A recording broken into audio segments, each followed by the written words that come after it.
Shwetambar Das, I am in physics department. I'm doing PhD here. So I've got two questions. Maybe the way we are trained, the mental conditioning that we have over the years.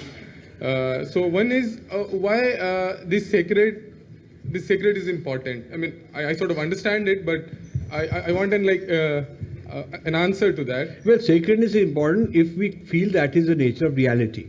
It is not important as something we create.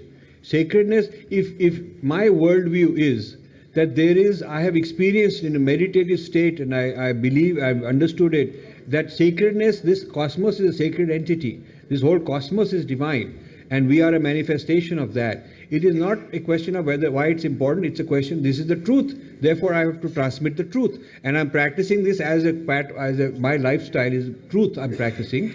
And I don't want someone to keep abusing me and telling me I'm oppressive and I'm this and that.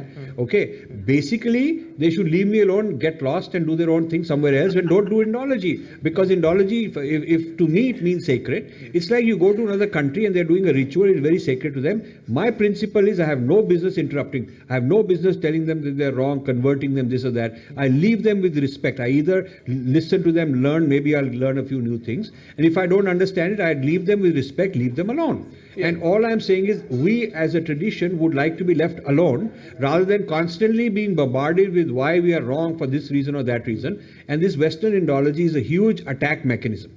Yeah, so I completely agree with that. So I just wanted to know, maybe we can talk about later, because it's the sacred thing that we have, and I'm kind of I understand it, but then I really want to feel the way it is. So you want to experience the sacred. Yes. Okay. Now that has nothing to do with Western Indology. Yeah. Because then you should say whether whatever they say is irrelevant. Yeah. I as an individual want to experience the sacredness. Yes. You should join one of these good contemporary meditation organizations, because there is an intellectual route which says that you study a lot of pravachan and you get convinced logically. Some people it works. Yes.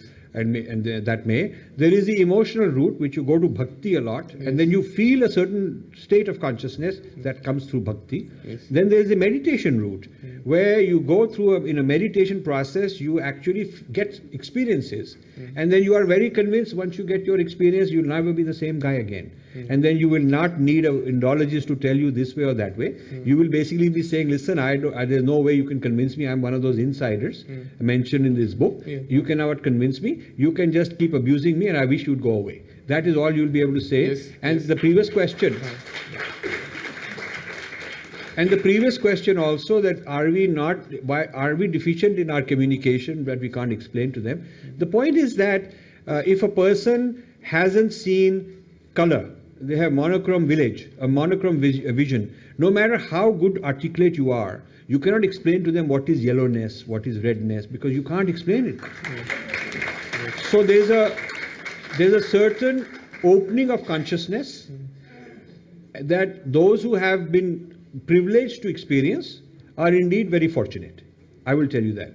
And we live in a society where rather than nurturing that from childhood and rather than in the education system giving that kind of indoctrination or that idea, that experience, we are suppressing it, we're killing it.